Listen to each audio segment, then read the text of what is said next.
कपड़े धोने वाली बहू। शादी के पहले से ही विभा को कपड़े धोने का बड़ा शौक था। कभी नल के नीचे तो कभी तालाब के पास। अरे मेरी नीली वाली लुंगी नहीं दिख रही है। विभा की अम्मा, कहाँ रखी है लुंगी? अरे वो तो विभा ने परसों ही धोकर रखी थी आपकी अलमारी में, देखो वहीं होगी। वो ना मैंने आज धो दी, मुझे लगा कि गंदी हो गई होगी। अरे कैसे गंदी हो गई थी, उसे तो मैंने पहना भी नहीं। हे भगवान, इस लड़की के कपड़े धोने की आदत से परेशान हो गया हूँ मैं। जितना तो घर में राशन नहीं आता, उससे कहीं ज्यादा डिटर्जेंट पाउडर का खर्चा है। इसकी शादी करवा दो, शादी जाए अपने घर में ही करे काम, फिर चाहे घर के कपड़े धोने हो या पूरे गांव के। हाँ ठीक बोल रही हो, देखता हूँ मैं कोई लड़का। वो दिन भी आ जाता है जब विभा को देखने लड़के वाले आ जाते हैं। लड़की मुझे अच्छी लगी। होने वाली सास कहती है, बेटी अगर कुछ पूछना है तो पूछ लो। वैसे तो हमारी लड़की बहुत ही शर्मीली है, जो बोल दो वो मान लेती है, इसे क्या पूछना होगा। अरे कैसी बात कर रही हो माँ, मुझे इन लोगों के घर रहना है, सवाल तो कई है। हाँ हाँ बेटा, पूछ लो ना, क्या पूछना है। आप लोगों के घर कपड़े कौन धोता है? सास का मुंह बन जाता है।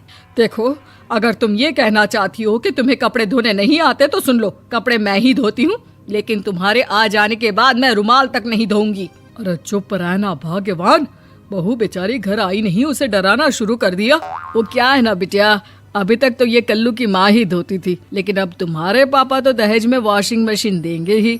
तभी विभा की माँ बोल पड़ती है, सवाल भी पूछा तो क्या। वैसे भाई साहब, मशीन की तो फिर भी कपड़े धोने की कैपेसिटी होती है। मतलब जो बिटिया दे रहे हैं ना विभा, इसे कपड़े धोने का बहुत शौक है। ये आप लोगों के क्या, आस पड़ोस गांव मोहल्ले सबके कपड़े धो दे और उफ तक ना करे। बाहर देखा नहीं आपने कितने कपड़े सूख रहे हैं, सब हमारी बिटिया ने ही तो धोए हैं। बस भी करो ना माँ, शर्म आ रही इतनी तारीफ सुनकर। और तो और एक दाग निकाल कर दिखाओ तो मान जाऊं। हाँ अच्छा, माफ करना बेटा, मैंने गलत समझा। हमें तो रिश्ता बहुत पसंद है। और ऐसे जुड़ जाता है रिश्ता कपड़े धोने का शौक रखने वाली विभा का। उसकी शादी हो जाती है कोयला फैक्ट्री में काम करने वाले कल्लू के साथ। शादी के बाद अचानक विभा चिल्लाती हुई सास के पास आती है। सासू माँ, अरे सासू माँ कहाँ है आप? ये तो धोखा है, धोखा दिया आप लोगों ने मुझे। इसे ससुर के चक्कर के बारे में पता चल गया। अरे तो उसमें तुझे क्यों धोखा मिला है? अरे नल में पानी नहीं आता, कपड़े कैसे कब धुलेंगे? अच्छा, तू पानी नहीं आ रहा उसकी बात कर रही है। तो आपने क्या सोचा? कुछ नहीं। अच्छा, तेरी माँ ने कहा था कि कपड़े धोने का शौक है तुझे, याद आया मुझे। शौक बोलकर कपड़े धोने वाले मेरे जुनून को कम ना आके सासू माँ, कपड़ा धोना मेरा गुरूर है। तभी पति भी वहाँ आ जाता है। अभी मैंने इसे सनी देओल की फिल्म दिखाई है, उसी के डायलॉग मार रही है माँ। अच्छा सुन, साफ साफ बता रही हूँ, पानी सुबह 4 से 6 और शाम को 10 से 12 आता है, समझी? विभा टाइमिंग सुनकर हैरान हो जाती है। ये क्या भूतों का मोहल्ला है? सुबह 4 बजे उठकर कौन कपड़े धोता है? 4 बजे टंकी में पानी जाता है, फिर सारा दिन धोना ना, किसने मना किया? अरे कैसी बात कर रही हैं? 200 लीटर की टंकी में कितने कपड़े धो लूंगी मैं, सुबह ही उठ जाऊंगी मैं। अब क्या था, विभा सुबह 4 से लेकर रात के 12 बजे तक कपड़े ही धोती रहती। एक रोज सास पड़ोस से निकलकर कहीं जा रही होती है कि साथ वाली कहती है, हाँ कल्लू की माँ, जरा ये बताओ कि 2 साड़ी है, 2 ब्लाउज और एक पेटीकोट और एक नाड़े वाला लंबा कच्छा। हाँ तो? अरे तो क्या, कितना लोगी धुलाई ये बताओ। धोबन दिख रहे हैं हम क्या? हमारे पति सरकारी नौकरी से अभी रिटायर हुए हैं और बेटा सुपरवाइजर है कोयला फैक्ट्री में। धोबन समझ रखा है हमें?